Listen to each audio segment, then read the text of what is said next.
உன் வார்த்தைகள் கேட்கப்பட்டது என்று வேதவசனம் சொல்லுகிறது. வித்தியாசம் உண்டாகும்படி செய்வேன் என்று கர்த்தர் சொல்கிறார். நான் உன்னை வெறுத்து விடவில்லை என்று கர்த்தர் சொல்கிறார்.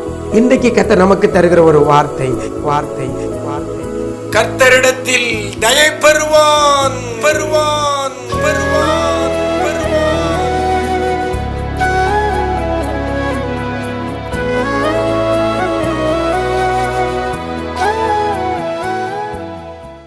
கிறிஸ்துவில் பிரியமானவர்களே, ஆண்டவரும் இரட்சகருமாகிய இயேசு கிறிஸ்துவின் ஈடு இணையற்ற நாமத்தில் உங்களுக்கு அன்பின் வாழ்த்துக்களை தெரிவிக்கிறேன். நல்லா இருக்கிறீங்களா? எல்லாரும் ஆண்டவர் கிருபையில் நல்லா இருப்பீங்கன்னு கர்த்தருக்குள் நம்புகிறேன். இந்த நாளில் கூட கர்த்தர் நமக்கு தருகிற ஒரு வார்த்தை, நீதிமொழிகளின் புஸ்தகம் 12ஆம் அதிகாரம் 2ஆம் வசனத்தில் இவ்வாறாக சொல்லப்படுகிறது. கர்த்தரிடத்தில் தயை பெறுவான் என்று வேதவசனம் சொல்லுகிறது. கர்த்தரிடத்தில் தயை பெறுவான். எனக்கு உண்மையான தேவஜனமே, தயை அப்படின்னா தயவு, இரக்கம் பெறுவான் என்று வேதவசனம் சொல்லுகிறது. கர்த்தரிடத்தில் தயை பெறுவான். சாதாரண ஒரு அதிகாரி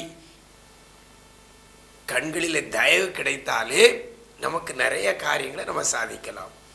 முக்கியமான பதவியில் இருக்கிறவங்க, அரசியல் தலைவர்கள், அவங்க கண்களில் தயவு கிடைத்தா நிறைய காரியத்தை சாதிக்கிறாங்க. அப்படிதானே? இப்படிப்பட்ட ஒரு அதிகாரி கண்களிலோ ஒரு தலைவர் கண்களிலோ தயவு கிடைத்தாலே இவ்வளவு நன்மைகள் உண்டாகிறது என்று நம்ம பார்க்கிறோம். ஆனால் இதை விட மேலான, இந்த உலகத்தை படைத்த, அண்ட சராசரங்களை வார்த்தையினாலே சிருஷ்டித்த நம்முடைய ஆண்டவர் கண்களில் தயவு கிடைக்குமேயானால் அதை போல வேற ஒரு ஸ்லாக்கியம் பாக்கியம் வேற எதுவும் இருக்க முடியாது. கர்த்தரிடத்தில் தயை இன்னைக்கு நாம பெற்றால் நம்முடைய வாழ்க்கையில எல்லா குறைவுகளையும் கர்த்தர் நிறைவாக்க முடியும். சரீரத்தில் வியாதியோடு கூட இருக்கிறீங்களா? கர்த்தரிடத்தில் தயவு கிடைக்குமேயானால் உங்க வியாதி மாறும்.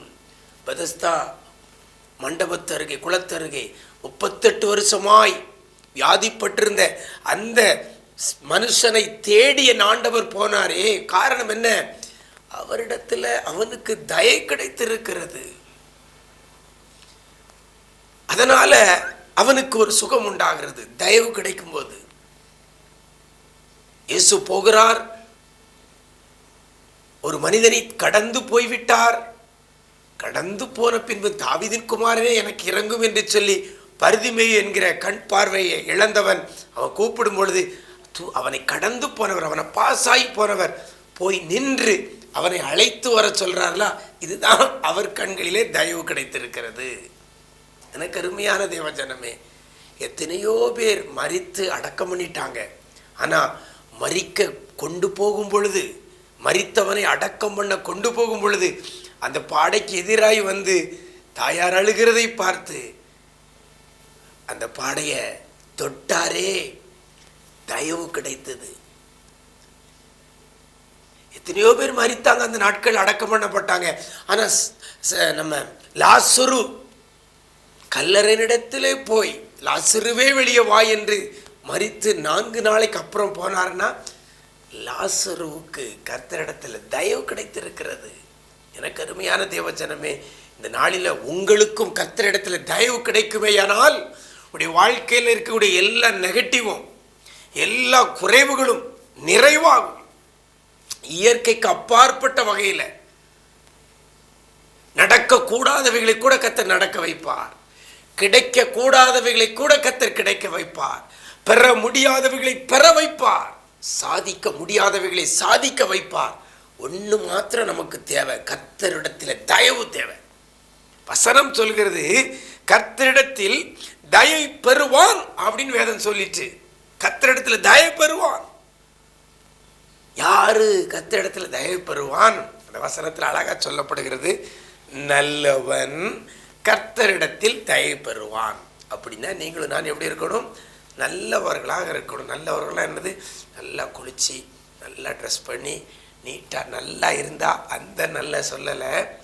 நல்லவர்கள், நல்லவன் கர்த்தர் பார்வையில நல்லவனாய் இருந்தால் அந்த நல்லவன் அந்த கர்த்தரிடத்தில் தயை பெறுவான். எனக்கு அருமையான தேவஜனமே, ஆண்டவர் பார்வையில செம்மையானவர்களாய் இருப்போம். ஆண்டவர் பார்வையில நல்லவர்களாக இருப்போம். துணிகரமான பாவத்துக்கு விலகி ஓடுங்க. எந்த அளவுக்கு பரிசுத்தமாக இருக்க முடியுமோ பரிசுத்தமாக இருங்க. எந்த அளவுக்கு மற்றவர்களுக்கு நன்மை செய்ய முடியுமோ செய்யுங்க. உனக்கு நன்மை செய்யத்தக்க திராணி இருந்தும் அதை செய்யத்தக்கவர்களுக்கு செய்யாமல் இராதே அப்படின்னு வேதவசனம் சொல்லுது. யார் யாருக்கு எந்த வகையில் நம்ம ஹெல்ப் பண்ண முடியுமோ ஹெல்ப் பண்ணுங்க. அப்போ தான் நீங்கள் கர்த்தர் பார்வையில் நல்லவன். பாவத்துக்கு விலகி ஓடுறீங்களா? நீங்கள் கர்த்தர் பார்வையில் நல்லவன். வேதம் வாசித்து தினமும் ஜெபித்து ஆண்டவருடைய பாதத்தில் காத்திருக்கிற மகனாக மகளாக இருப்பீர்களே, ஆனால் கர்த்தர் பார்வையில் நீங்கள் நல்லவன். நம்மிடத்தில் அன்பு கூறுகிறது போல பிறனிடத்திலும் அன்பு கூறுவோமே, ஆனால் நல்லவன் கர்த்தர் பார்வையில். அந்த நல்லவன் தான் கர்த்தரிடத்தில் தயை பெறுவான் என்று சொல்லப்பட்டிருக்கிறது. வாழ்க்கையில் கைவிடப்பட்ட சூழ்நிலையில் இருக்கலாம், நொறுக்கப்பட்ட சூழ்நிலையில் இருக்கலாம், கலங்கி போய் இருக்கலாம். கவலைப்படாதுங்க. கர்த்தரிடத்தில் ஒரு தயவு கிடைக்குமா, ஆனால் உங்களுடைய வாழ்க்கையில் கூடிய அத்தனை போராட்டங்களும் அத்தனை குறைவுகளும் எல்லாம் நிறைவாகும்.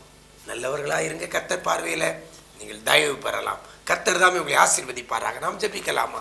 எங்களை நேசிக்கிற அன்பு நிறைந்த ஆண்டவரே, ஆசீர்வதிக்கப்பட்ட நல்ல நாளிலே கூட நல்லவன் கர்த்தரிடத்தில் தயை பெறுவான் என்ற வார்த்தையின்படி உம்மிடத்தில் தயவுக்காக காத்திருக்கிற பிள்ளைகளுக்கு என் ஆண்டவர் நீர் தயவை பிள்ளைகள் பெற்றுக்கொள்ள நீங்கள் அனுக்கிரகம் செய்யுங்க. உம்முடைய பார்வையில் நல்லவர்களாக இருந்து, உமது பார்வையில் செம்மையானவர்களாக இருந்து நலமான காரியத்தை செய்து, ஆண்டவரே உம்முடைய பார்வையில் நல்லவனாக இருந்து இயற்கைக்கு அப்பாற்பட்ட அற்புதங்களை அதிசயங்களை பிள்ளைகள் இந்த நாளில் பெற்றுக்கொள்ள நீங்கள் உதவி செய்யுங்கப்பா.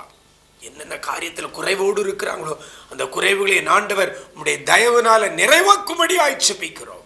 என்னென்ன காரியங்கள் பிள்ளைகள் துக்க முகமாக இருக்கிறார்களோ, துக்கப்படுத்தி கொண்டிருக்கிறதோ, அத்தனை காரியத்தில் உம்முடைய தயவு பிள்ளைகளுக்கு கிடைத்து துக்கமெல்லாம் சந்தோஷமாய் மாற பண்ணுவீராக. நீ செய்ய போறதற்காக நன்றி. கிருபைகள் பெருகட்டும். இந்த நாள் முழுவதும் உடைய பிரசன்னத்தில் மூடிக்கொள்ளுங்க. மீட்பர் இயேசுவின் மூலம் ஜெபிக்கிறோம் நல்ல பிதாவே. ஆமேன், ஆமேன். பிரியமானவர்களே, கர்த்தர் பார்வையில் நல்லவராயிருங்க. கர்த்தர் உங்களுக்கு தயவை கட்டளையிடுவார். நீங்க தயவை பெற்றுக்கொள்ளலாம். God bless you.